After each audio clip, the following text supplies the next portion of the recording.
Hello, আগের ভিডিওতে তো তোমরা দেখেই পড়েছো যে বেরিয়ে পড়েছিলাম। তো সিধির মোড়ের বাড়িতে ফাইনালি এসে পৌঁছে গেলাম। আর এটা দেখো বৃদ্ধির জায়গায় খুব সুন্দর করে সাজিয়েছে। এখানে বৃদ্ধি হবে। আর আমাদের আজকে যেহেতু আমরা সেনগুপ্ত মানে বদ্যি ব্রাহ্মণ, সেই জন্য আজকে আমাদের বৃদ্ধির পরে পৈতে হয় ছেলেদের। পৈতে হওয়ার আগে কোনো নিয়ম নেই, আমাদের বিয়ের দিনই পৈতে হয়। তো এখানে পৈতে প্রথমে বৃদ্ধি হবে, তারপরে আমাদের পৈতে হবে। তো এদিকে সব গোছগাছ করা হয়েছিল, তারপরে এদিকে আমরা দাঁড়িয়েছিলাম ফটো তুলছিলাম। তো কাকিমা বললো যা আগে তোরা টিফিনটা সেরে আয়। তো টিফিনে ছিল কচুরি, ছোলার ডাল আর মিষ্টি। আর বিয়ে বাড়িতে তো বুঝতেই পারছো সারাক্ষণই শুধু মিষ্টি আর মিষ্টি। তারপরে এদিকে গায়ে হলুদের তত্ত্বটা আমি সাজিয়ে দিয়েছিলাম। আমরা যেহেতু আগে আসতে পারিনি, তাই কাকিমার একার হাতে সব তত্ত্ব সাজাতে হয়েছিল। তো বললো গায়ে হলুদের ট্রেটা সাজিয়ে দিতে, তো ওটাই করছিলাম। আর এদিকে মাছটাও দিতে। তো মাছের মুখে পানটা সাজিয়ে দিয়ে দিতে বলেছে। সে মাছ মুখে কিছুতেই আমি দিতে পারছিলাম না, তো হাজব্যান্ড একটু হেল্প করে দিচ্ছিল। তারপরে যাই ফাইনালি মাছের মুখে পানটা আমরা দিতে পেরেছি। তারপরে এদিকে তত্ত্ব নিয়ে ওরা বেরিয়ে পড়বে। ওই বাড়িতে আমার আর যাওয়া হয়নি, কেন কি এখন তো আমাদের পৈতে হবে, সেই জন্য এখানে অনেক কাজ আছে। আর আমি যেহেতু বাড়ির বউ, সেহেতু আমি চলে গেলে তো হবেই না।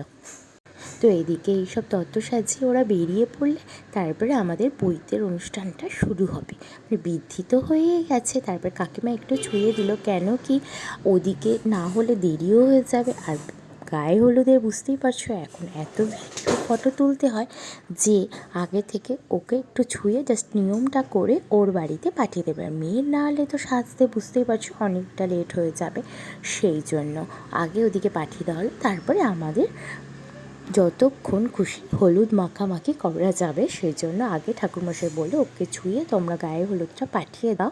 তারপরে এদিকে পৈতে হবে।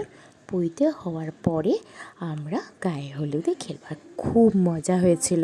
আর আমার দেওরের বন্ধু বান্ধব এবং তার ওয়াইফরা এত ভালো, খুব নিশুখে, যা আমরা সবাই একসাথে খুব মজা করেছি। আর কত যে ভিডিও ফটো তুলেছি তার কোনো ঠিক ঠিকানা। এবার সেই ভিডিও ক্লিপগুলো তো আর শেয়ার করতে পারবো না, কেন কি সেই ভিডিও তো কে আর করে দেবে। যেটুকু আমার হাজব্যান্ড করতে পেরেছিল ওটুকুই তোমাদের সাথে শেয়ার করেছে। ও তো এর মুখানে ছিল, সেই জন্য সব ভিডিও করা হয়নি। ক্যামেরাম্যানই যা ভিডিও করার করেছে সেগুলোই আছে। আর এছাড়া এই যেটুকু অল্প অল্প করে ক্লিপ নেওয়া হয়েছিল সেটাই তোমাদের সাথে শেয়ার করেছি। তারপরে প্রথমে আমরা বড় এলাকা লাগিয়ে নেবো, তারপরে ও বন্ধুবান্ধবরা। আর কত রকমভাবে যে ফটো তোলা আর ভিডিও তোলা হয়েছে সে আর কি বলবো, খুব মজা হয়েছিল। তারপরে সবাই দেখো গায়ে হলুদে কি ভালো লাগছে না, সবাই হলুদ পরলে কিন্তু আলাদাই একটা গ্লেজি লাগে। সবাইকে খুব সুন্দর লাগছিল, আমার দেওরকেও কিন্তু খুবই ভালো লাগছিল। আর হলুদ মেখে একটা আলাদা, আর বলেই না গায়ে হলুদের পর আলাদাই একটা সৌন্দর্য।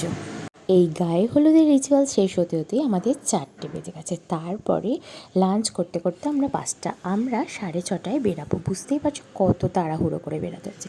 তো দুপুরে লাঞ্চে ছিল ভাত, বেগুনি, ধোকা, মাছ, চাটনি, পাঁপড়, মিষ্টি। তো আমার ভিডিওটা ভালো লাগলে লাইক, কমেন্ট, শেয়ার করো। টাটা।